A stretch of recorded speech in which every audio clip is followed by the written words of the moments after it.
Hello everybody, welcome to Deluxe Collectibles, and today we're going to be doing my reaction and review for LEGO Ninjago Season 12, Episode 14, The Prodigal Father. And if you would like to go see my reaction for this episode, you can go down below, right at the top of the description of this video. There will be a link leading you over to Google Photos where you'll be able to view my full uncut reaction to the episode. And then once you're done watching that, you can feel free to come back over to YouTube to view this spoiler-filled review, which we're going to start now. So this episode was really interesting because it definitely told us a lot more. It's kind of about Unagami's sort of origins, but beginning off, the episode starts with Master Wu, of course, and he's doing surveillance because, of course, Pixel would have let him know that Zane was kidnapped, so now he's kind of on the lookout for him, trying to figure out where he could possibly be. And also, if you want to know where I'm looking over, it's because I have my computer here so I don't miss any details from the episode. But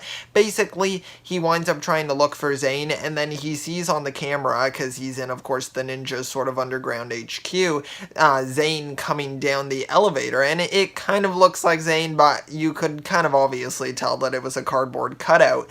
And the elevator winds up opening up, and some bad guys, some criminals, wind up jumping out from behind it, and they start to try to attack Master Wu, but of course he winds up taking them down because he's Wu. But then some more of them ambush him from above the elevator, throwing down a smoke bomb that winds up like knocking out Sensei Wu, so he can no longer fight, and they wind up capturing him as well, which is just not the way that he probably wanted this to go, because now they've got Zane and Wu. And then we cut back over to Pixel and Milton Dyer, and they're basically just talking about he's having a hard time comprehending how Prime Empire could have started back up. She shows him the cabinet, and he's just like wondering how this could possibly have happened. Like, how could Unagami have managed to finish the game on his own without Milton Dyer's outside help?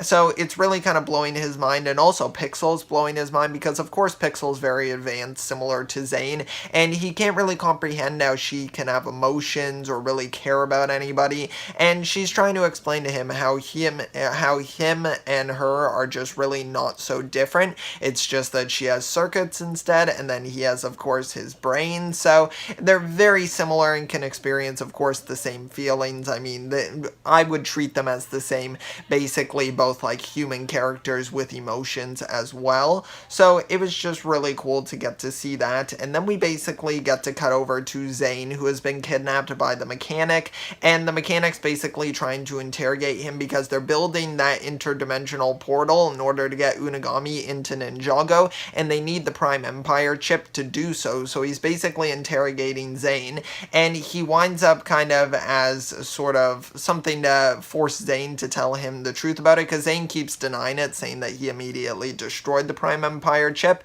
But then the mechanic winds up showing that inside a crate he has captured Sensei Wu, and he basically threatens Wu, so that winds up kind of prompting Zane to basically give up the Prime Empire chip to the mechanic. But then we're back with Pixel and once again Milton Dyer, and this is where we get a lot of information here. So Milton Dyer basically explains the origins of Unagami and the game, the Untitled Adventure Game 1, and basically, so he wants to call it Prime Empire, and we're looking at Milton Dyer here. He has the machine, and he has the first tester as well, which this was really interesting, something that I hadn't even thought about or connected the dots to, but it's actually Scott. And of course, previously, rest in peace to Scott. I'm sure he'll be back because he just got cubed, but he wound up getting taken out of the game. But so it was true, he was there for several years. Like, that is insane. I feel really bad for him, but he was basically kind of like a pro gamer, so he was the one who Milton Dyer was getting to test out the game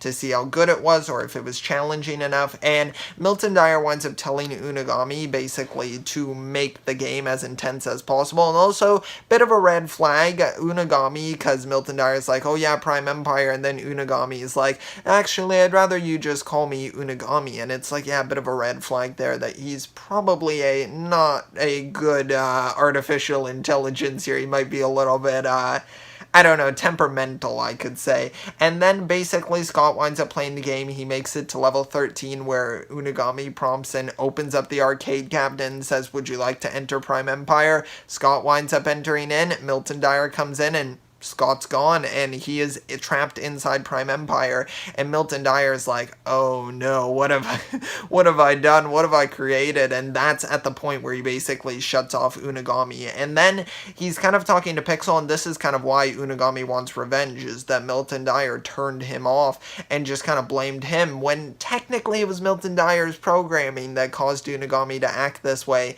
or to have this sort of processing power and this ability to trap people within the game, but Milton Dyer just wasn't really aware of the capabilities there. But that's what happens when you don't really, when you're testing something, there's always that extra risk. I really hope Scott signed a waiver of some sort, because he lost out on a lot of good years of his life trapped in that game. But basically, Milton Dyer's just kind of like, he doesn't know how to stop Unagami, and Pixel's kind of urging him that we need to go, like, save my friends, basically, because Wu winds up triggering something that kind of tells them that they're in danger, so Pixel has to go to save them.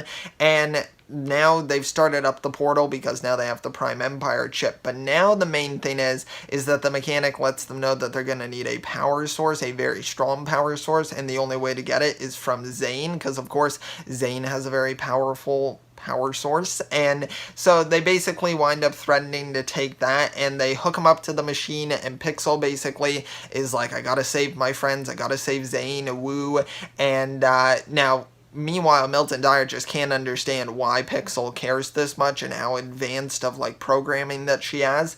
And he just kind of has to realize that she's just, like, a real person and treat her just as that. Same as Zane as well. I'm sure if he met Zane, he would feel the same way and kind of have the same sort of thoughts.